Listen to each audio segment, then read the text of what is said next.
Böyrəklərimizin ən böyük düşməni susuzluqdur.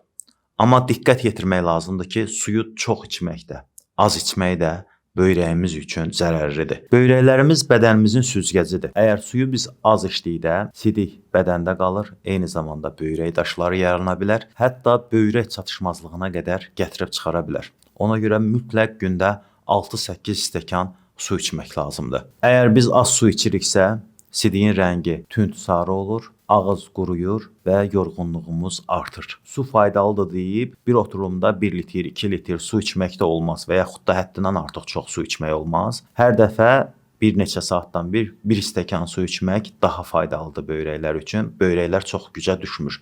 Çünki birdən-birə çox su içmək və yaxud da həddindən artıq çox su içmək böyrəklərə zərər verə bilər. Sidiyə gedərkən əgər sidik tünd sarıdırsa, deməli siz az su içirsiniz. Sidik nisbətən şəffafdırsa, yarı sarımtıl, deməli normal su içirsiniz. Sidik tam şəffafdırsa, deməli həddindən artıq su içirsiniz. Nəticə olaraq böyrəklərimizin yaxşı işləməsi üçün mütləq su içməliyik.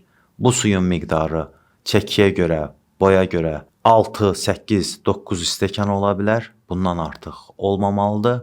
Eyni zamanda bayaq da dediyim kimi su tədricən yavaş-yavaş içilməlidir.